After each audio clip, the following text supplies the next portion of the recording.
सुप्रभात क्लास 8। महाभारत की कथा। महाभारत महर्षि वेद व्यास की रचना है। ये पाठ आपका महाभारत की ही रचना पर आधारित है। महर्षि वेद व्यास का जन्म लगभग 5000 वर्ष पहले तन्हाई जिला के दमौली ग्राम में हुआ था, जो आजकल नेपाल में स्थित है। भरतवंशी कौरवों और पांडवों के चरित्र को तथा उनके पारस्परिक संघर्ष को इसमें वर्णित किया गया है। यह भारतीय संस्कृति की आधारभूत कहानी है। इसमें एक और कुटिल प्रवृत्तियों जैसे ईर्ष्या, द्वेष, भ्रष्टाचार, लोभ, स्वार्थ, घृणा तथा कुटिल षड्यंत्रों का वर्णन है, तो दूसरी ओर अनेक मानवीय मूल्यों जैसे न्याय, त्याग, सत्य, प्रेम, तपस्या, वीरता, समर्पण तथा उदारता का वर्णन है। इसमें अनेक नीति शास्त्रों, धर्म, अर्थ, काम और मोक्ष चारों पुरुषार्थों का सार निहित है। महाभारत प्राचीन भारत का एक महान ग्रंथ है। यह आर्यों के महान राजा भरत, यहाँ स्पष्ट कर दूं कि ये राजा भरत राम के भाई भरत नहीं है, महान राजा भरत के पुत्रों की कहानी है। इन्हीं के नाम पर हमारे देश का नाम भारतवर्ष अर्थात भरत का देश पड़ा। गंगा के तट पर हस्तिनापुर नाम के नगर में धृतराष्ट्र के 5 भतीजे थे। भतीजे अर्थात भाई के पुत्र, जो पांडव कहलाते थे। पांडवों में युधिष्ठिर सबसे बड़े थे। युधिष्ठिर से छोटे भीम थे।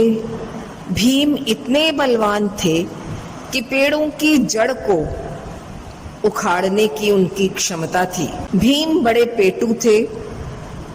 कहते हैं कि एक बार वह 7 गाड़ी चावल अकेले चट कर गए थे। वे पकाने की कला में भी बड़े निपुण थे। भीम से छोटे अर्जुन थे, जिनकी धनुर्विद्या का डंका देश भर में बजता था। सबसे छोटे नकुल और सहदेव थे। दूसरी ओर कौरवों में सबसे बड़ा दुर्योधन था। वह 5 पांडवों से जलता था। पांडवों को मारने के लिए उसने अनेक चालें चली। अंततः पांडव दुर्योधन की चालों में फंसकर मजबूर होकर घर बार छोड़कर चले गए। भटकते भटकते पांडव पांचाल देश में आ पहुंचे। पांचाल में वहां की राजकुमारी द्रौपदी का स्वयंवर हो रहा था। शर्त यह थी कि जो भी आदमी उस ऊपर घूमती हुई मछली की छवि नीचे पानी में देखकर उसकी आंख पर तीर कमान से निशाना साधेगा, उसी के साथ द्रौपदी का विवाह होगा। सैकड़ों राजा और राजकुमार स्वयंवर में आए थे। पांडव भी उनमें जा बैठे। स्वयंवर में अर्जुन ने बाजी जीत ली और द्रौपदी के साथ उनका विवाह हो गया। द्रौपदी को अपने साथ लेकर पांडव घर लौटे। बाहर से ही उन्होंने अपनी माँ से जोर जोर से आवाज लगाकर चिल्लाकर कहा, देखो माँ, अर्जुन एक बहुत बढ़िया दान लाया है। कुंती बेचारी पूजा में मग्न थी। जैसा कि रोज ही वो लोग दान में कुछ खाद्य सामग्री लाते थे, तो कुंती बोलती थी कि सभी भाई आपस में बांट लो। आज भी उसने कुछ ऐसा ही आदेश दिया, सब भाई बांट लो। इस प्रकार द्रौपदी 5 भाइयों की पत्नी बनी। इसके बाद 5 पांडव हस्तिनापुर लौट आए। उनके चाचा धृतराष्ट्र को इस बात का बड़ा दुख था कि पांडवों को इतने समय तक मारे मारे फिरना पड़ा। अतः उन्होंने पांडवों को राज्य आधा बांटकर दे दिया। पांडवों को आधा राज्य देने पर शकुनी, जो कि दुर्योधन का मामा था, उसकी छाती पर सांप लौटने लगा। छाती पर सांप लौटना एक मुहावरा होता है जिसका मतलब अत्यंत ईर्ष्या करना। पांडवों को नष्ट करने के लिए उसने एक और चाल चली। शकुनी के कहने पर उसने युधिष्ठिर को पासा खेलने, जुआ, द्यूत क्रीड़ा के लिए निमंत्रण दिया।